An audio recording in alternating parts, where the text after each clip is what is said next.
ഏതൊരാൾ മനസ്സ് വിഷമിച്ചാലും, ഏതൊരാൾക്കൊരു പ്രശ്നം വന്നാലും, അത്ര കാലം സ്നേഹത്തോടെ കൊണ്ടു നടന്നിട്ടുണ്ടെങ്കിൽ, ഒരിക്കലെങ്കിലും അദ്ദേഹത്തിന്റെ നാമം സ്നേഹത്തോടെ എൻ്റെ ഗുരുവായൂരപ്പ എന്ന് ഒരിക്കലെങ്കിലും വിളിച്ചിട്ടുണ്ടെങ്കിൽ നിങ്ങളുടെ ചുമലിൽ ഒരു കൈ വന്ന് വീഴുമെന്ന് ഉറപ്പായിട്ട് വിശ്വസിച്ചോളൂ. ഞാൻ ഗുരുവായൂരപ്പന്റെ നാമത്തിലാണ് നിങ്ങളോട് പറയുന്നത്.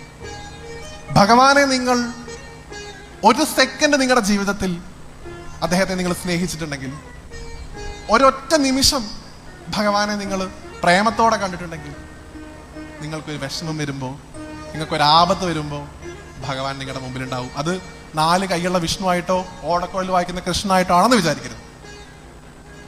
പല രൂപത്തിൽ, പല രീതിയിൽ, പല ചിന്തകളിൽ ഗുരുവായൂരപ്പൻ നിങ്ങളുടെ മനസ്സിലുണ്ടാവും.